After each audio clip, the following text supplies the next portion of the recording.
Hello dear viewers, I am Dr. Shravya, Consultant Reproductive Medicine Specialist at 49 Hospital, Secunderabad. So today let us discuss about an important topic. మనం discuss చేసే topic ఏంటంటే sperm quality in male, how to improve it. So మేల్స్లో మగవాళ్ళల్లో వీర్యకణాల క్వాలిటీని మనం ఏ విధంగా improve చేసుకోవచ్చు అనే దాని గురించి డిస్కస్ చేసుకుందాం. సో అసలు నార్మల్గా ఇప్పుడు క్లినిక్ వచ్చే పేషెంట్స్లో చూస్తే ఒక 40 to 50% కేసెస్లో ఏంటంటే ఐదర్ టోటల్గా మేల్ ఫ్యాక్టర్ ఉండొచ్చు లేదా పార్షియల్గా మేల్ ఫ్యాక్టర్. అంటే మనకి ఒక కపుల్ క్లినిక్కి వచ్చారంటే మనం ఇవాల్యుయేట్ చేసి ఒక 100 పీపుల్ వచ్చారంటే మనం చూస్తే ఒక 40 నుంచి 50% కేసెస్లో ఏంటంటే మగవాళ్ళకు కూడా ఏదో ఒక విధమైన సమస్య బయటపడుతుంది. సో అసలు మగవాళ్ళ సమస్య నార్మల్గా ఏంటంటే అది ఒక బ్యాక్ సైడ్ తీసుకుంటుంది. మెజారిటీ టైమ్స్ మనం డాక్టర్ని గైనకాలజిస్ట్ని కన్సల్ట్ అయినప్పుడు ఏమవుద్ది అంటే ఫీమేల్ మీద ఎక్కువ ఫోకస్ ఉంటుంది. ఆడవాళ్ళకి ఏం సమస్య ఉంది, వాళ్ళకి గర్భసంచి బాగుందా, అండాశయాలు బాగున్నాయా, ఎగ్ రిలీజ్ అవుతుందా, ప్రెగ్నెన్సీ ఎందుకు రాలేదు, వాళ్ళకి ట్యూబ్స్ ఎలా ఉన్నాయి అనేది ఇవాల్యుయేట్ చేస్తారు. బట్ వీర్యకణాలు మగవాళ్ళ స్పర్మ్స్ ఎలా ఉన్నాయి అనేది ఇవాల్యుయేషన్ సమ్వేర్ బ్యాక్ సైడ్ తీసుకుంటుంది. సో దీనికి మెయిన్ ఏంటి రీజన్ అంటే ఒకటి విల్లింగ్నెస్ ఫర్ ఇవాల్యుయేషన్, అంటే మగవాళ్ళు విల్లింగ్నెస్ ఉండకపోవచ్చు. రెండోది ఏంటంటే మన ఫోకస్ కూడా ఎక్కువగా ఏంటంటే ప్రెగ్నెన్సీ అంటే ఆడవాళ్ళకి రిలేటెడ్ సమస్య అనే అపోహ చాలామందికి ఉంటుంది. సో బట్ మనం డిస్కస్ చేసుకున్నట్టు మగవాళ్ళకి ఆల్మోస్ట్ 30 to 40% కేసెస్లో మేల్ రిలేటెడ్ కాజెస్ ఉంటాయండి. సో ఇటువంటి కేసెస్ అండ్ మగవాళ్ళ సమస్యలు చాలా వరకు ఏంటంటే స్పర్మ్ క్వాలిటీ కరెక్టబుల్ కాజెస్ కూడా ఉంటాయి. సో మనం అసలు ఇవాళ డిస్కస్ చేసుకునే టాపిక్ ఏంటంటే అసలు స్పర్మ్ క్వాలిటీని ఎలా టెస్ట్ చేస్తాము అండ్ సెకండ్ థింగ్ దాన్ని ఎలా ఇంప్రూవ్ చేసుకోవచ్చు.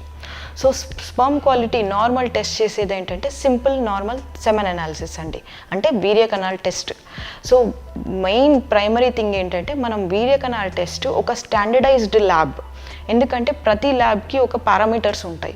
సో ఒక స్టాండర్డైజ్డ్ ల్యాబ్లో కన్నా మీరు వీర్యకణాల టెస్ట్ చేయించగలిగితే మనకి బేస్ లైన్ సెమెన్ అనాలిసిస్ ఎలా ఉందో తెలుస్తుంది. దాన్ని బట్టి అసలు స్పర్మ్ క్వాలిటీ ఇంప్రూవ్ చేయాల్సి ఉందా, సెమెన్ శాంపుల్ బాగుందా బాగాలేదా అనేది మనకి అర్థమవుతుంది. సో ఈ సెమెన్ శాంపుల్లో మనం మెయిన్గా చూసేది ఏంటి అంటే కౌంట్, అంటే వీర్యకణాల కౌంట్ ఎలా ఉంది, దెన్ మోటిలిటీ అంటే కదలికలు ఎలా ఉన్నాయి, అండ్ సెకండ్ థింగ్ మార్ఫాలజీ అంటే చూడటానికి స్పర్మ్స్కి ఒక పర్టికులర్ షేప్ ఉంటుంది. సో ఆ పర్టికులర్ నార్మల్ షేప్లో ఉన్నాయా లేదా.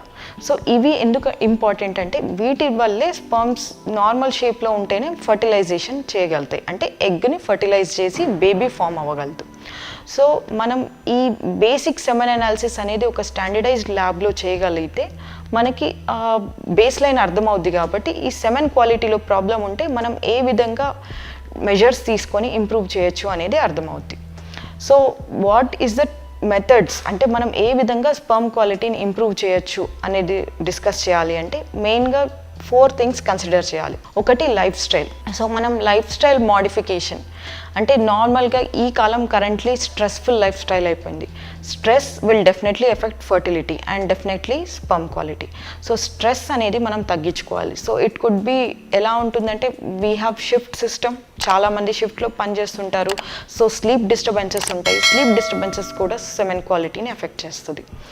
అండ్ సెకండ్ థింగ్ ఏంటంటే చాలామంది కరెంట్ లైఫ్ స్టైల్లో సెడెంటరీ లైఫ్ స్టైల్ అలవాటు అయిపోయింది. సో మనం ఫుడ్స్ తింటున్నాం, ఎక్సర్సైజ్ ఉండట్లేదు, సో ఒబీస్ అయిపోతున్నాం. సో బరువు ఎక్కువ అయ్యే కొద్దీ కూడా, అంటే ఒబేసిటీ అయ్యే కొద్దీ కూడా వీర్యకణాల క్వాలిటీ అనేది తగ్గుద్ది. అండ్ ఇదే కాకుండా ఇంకో ఇంపార్టెంట్ థింగ్ ఏంటంటే ఆక్యుపేషన్. సో మనం చేసే పని అంటే ఎక్కువ గంటలు మనం ల్యాప్టాప్స్ని ఒళ్ళో పెట్టుకొని పనిచేయటం, లేదా వెరీ హాట్ ఎన్వైరన్మెంట్లో పనిచేయటం, అంటే డ్రైవింగ్ ప్రొఫెషన్లో ఉన్న వాళ్ళు ఆర్ అంటే చాలా మంది petrol stations or coal workers or అంటే హీట్ ఎక్స్పోజర్ ఎక్కువ ఉన్న వాళ్ళకు కూడా వీర్యకణాల క్వాలిటీ తగ్గే అవకాశం ఉంటుంది. సో మన ఆక్యుపేషన్ రిలేటెడ్ కూడా మనకు వీర్యకణాల క్వాలిటీ ఎఫెక్ట్ అవుద్ది. ఇది ఎందుకు ముఖ్యంగా ఎఫెక్ట్ అవుద్ది అంటే వీర్యకణాల ప్రొడక్షన్ టెస్టిస్ అంటే వరి బీజాల్లో అవుతుంది. టెస్టిస్ నార్మల్గా మగవాళ్ళకి బాడీ బయట ప్లేస్ చేసాం. బయట ప్లేస్ చేసి ఎందుకు ఉన్నాయి అంటే వీర్యకణాల క్వాలిటీ మెయింటైన్ చేయాలి అంటే బాడీ టెంపరేచర్ కన్నా ఒక 2 degrees తక్కువ టెంపరేచర్ దగ్గరే వీర్యకణాల ప్రొడక్షన్ నార్మల్గా అంటే ఆప్టిమల్ లెవెల్లో అవుద్ది.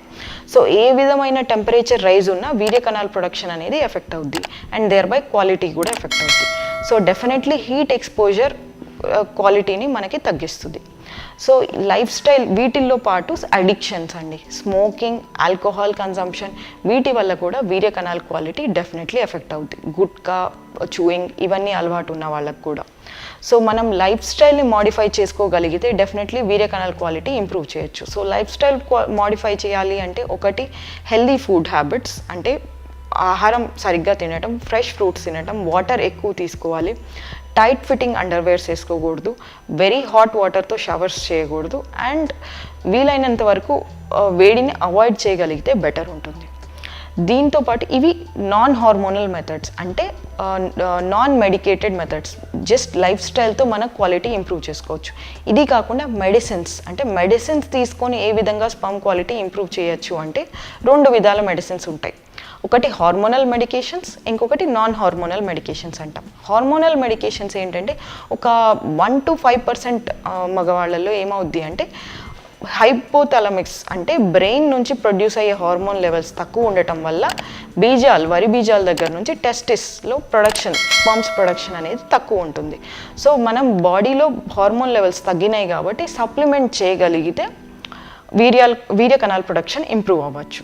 బట్ ఇది చాలా తక్కువ మంది కేసెస్లో చూస్తాం. అంటే ఇది నార్మల్గానే 1 to 5% పీపుల్లోనే ఈ ప్రాబ్లం ఉంటుంది.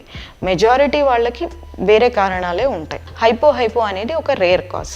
ఇది కాకుండా ఇంకొక ఇంపార్టెంట్ కారణం ఏంటి అంటే వారికోసిల్, అంటే కొంతమందికి వరి బీజాల దగ్గర నరాలు ఉంటాయి, అవి వెయిన్స్ అంటాము. సో ఈ వెయిన్స్ బ్లడ్ అనేది పూలప్ అయిపోయి ఎక్కువగా, అంటే ఒక బ్యాగ్ ఆఫ్ వార్మ్స్ లాగా స్వెల్లింగ్ లాగా వస్తుంది. సో దీన్ని మనం వారికోసీల్ అంటాం. సో ఈ వారికోసీల్ అనే కండిషన్ ఉన్న వాళ్ళకు కూడా వీర్య కణాల క్వాలిటీ డెఫినెట్లీ ఎఫెక్ట్ అవుద్ది. సో ఈ వారికోసీల్ యూజువల్లీ ఏంటంటే మనం స్కాన్ చేసి తెలుస్తుంది, అట్లే ఎగ్జామిన్ చేసినా అర్థమవుద్ది. సో వారికోసీల్ ఒక గ్రేడ్ 3 పైన ఉన్న వాళ్ళకే సర్జరీ అనేది అడ్వైజ్ చేస్తాం. సో ఈ గ్రేడ్ 3 వారికోసీల్ ఉన్న వాళ్ళకి సర్జరీతో డెఫినెట్లీ స్పర్మ్ క్వాలిటీ ఇంప్రూవ్ అయ్యే అవకాశం ఉంటుంది. సో వీటితో పాటు మనం stress, lifestyle, hormone medications and varicocele surgery గురించి తెలుసుకున్నాం. But there are certain non hormonal medications, అంటే మనం యాంటీ ఆక్సిడెంట్స్ ఇస్తాం. నార్మల్గా బాడీలో మగవాళ్ళ వీర్య కణాలు కింద వరి బీజాల నుంచి ప్రొడ్యూస్ అయిన తర్వాత బయటకి రాను it will take at least 70 to 80 days అండి. సో 70 నుంచి 80 రోజుల వరకు ప్రొడ్యూస్ అయిన స్పర్మ్స్ బయటకు వస్తాయి. అంటే రఫ్గా 2 నుంచి 3 నెలల ముందు ప్రొడ్యూస్ అయిన స్పర్మ్స్ బయటకు వస్తూ ఉంటాయి. సో ఈ టైంలో అవి మేల్ జెనిటల్ ట్రాక్ట్లో ఎక్స్పోజ్ అవుతాయి ఆక్సిజన్ స్పీషీస్కి, అంటే రియాక్టివ్ ఆక్సిజన్ స్పీషీస్కి ఎక్స్పోజ్ అవ్వటం వల్ల స్పర్మ్ క్వాలిటీ ఎఫెక్ట్ అవ్వచ్చు. సో యాంటీ ఆక్సిడెంట్ సప్లిమెంట్స్, అంటే antioxidants could be simple as vitamin C, vitamin E, lycopene, astaxanthin, coenzyme Q, ఇలాంటి చాలా యాంటీ ఆక్సిడెంట్స్ మార్కెట్లో అవైలబుల్ ఉన్నాయి. సో ఈ యాంటీ ఆక్సిడెంట్ మెడికేషన్ వల్ల ఏమవుద్ది అంటే మనకి రియాక్టివ్ ఆక్సిజన్ స్పీషీస్ ఎక్స్పోజర్ తగ్గి స్పర్మ్ క్వాలిటీ ఇంప్రూవ్ అయ్యే అవకాశం ఉంటుంది. సో నాన్ హార్మోనల్ మెడికేషన్స్లో antioxidants also is one of the important medicine that we prescribe. So మనం ఇప్పటి వరకు డిస్కస్ చేసుకున్న కారణాలు కామన్గా ఏంటి అంటే lifestyle and hormonal, non hormonal medications. But కొంతమందికి ఏంటి అంటే జన్యుపరంగా వీర్య కణాల క్వాలిటీ అనేది తక్కువ ఉంటుంది. సో ఇటువంటి కారణాలు ఉన్న వాళ్ళకి, లేదా కొంతమందికి ఇడియోపతిక్ కాజ్ అంటాం, అంటే ఎగ్జాక్ట్ కారణం ఏంటో మనకి తెలియదు. సో ఇటువంటి ఫ్యాక్టర్ ఉన్న వాళ్ళకి ఏంటంటే మనం మెడిసిన్స్ ఇచ్చినా స్పర్మ్ క్వాలిటీ ఇంప్రూవ్ కాకపోవచ్చు. సో అండ్ జెనెటిక్ కారణాలు ఉన్న వాళ్ళకి ఏంటంటే ప్రోగ్రెసివ్గా స్పర్మ్ క్వాలిటీ తగ్గుతూ కౌంట్ కూడా పూర్తిగా తగ్గి 0 అయిపోయే అవకాశం ఉంటుంది. సో మనం మెడిసిన్స్ ఇచ్చిన తర్వాత కూడా ఇంప్రూవ్మెంట్ లేదు అనుకోండి, then they might have to go for advanced ART techniques, అంటే ICSI, IVF test tube baby పద్ధతి. అది కూడా ఇక్సీ అనే ఒక పద్ధతి ఉంటుంది, అంటే ఇంట్రాసైటోప్లాస్మిక్ స్పర్మ్ ఇంజెక్షన్. సో ప్రతి ఎగ్లో స్పర్మ్ సపరేట్గా ఇంజెక్ట్ చేస్తాం. సో ఇటువంటి పద్ధతి ఎవరికి అడ్వైజ్ చేస్తామంటే ఒకవేళ మనం మెడిసిన్స్తో కూడా స్పర్మ్ క్వాలిటీ ఇంప్రూవ్ కాని వాళ్ళకి, లేదా జన్యు కారణాల వల్ల వాళ్ళకి స్పర్మ్ క్వాలిటీ పువర్ ఉన్నా, లేదా ఇడియోపతిక్ కారణాలు, అంటే మనకి ఎగ్జాక్ట్ కారణం తెలీదు అండ్ మనం ఇచ్చిన మెడిసిన్స్తో స్పర్మ్ క్వాలిటీ ఇంప్రూవ్ కాకపోతే డెఫినెట్లీ ఐవీఎఫ్ అనేది అడ్వైస్ చేస్తాం. సో స్పర్మ్ క్వాలిటీ అనేది మనకి ఏ ప్రాబ్లం వల్ల ఎఫెక్ట్ అయింది అని చూసుకొని దానికి తగ్గ medicines and life style modification చేసుకుంటే క్వాలిటీ ఇంప్రూవ్ అయ్యే అవకాశాలు ఉంటాయి. Thank you.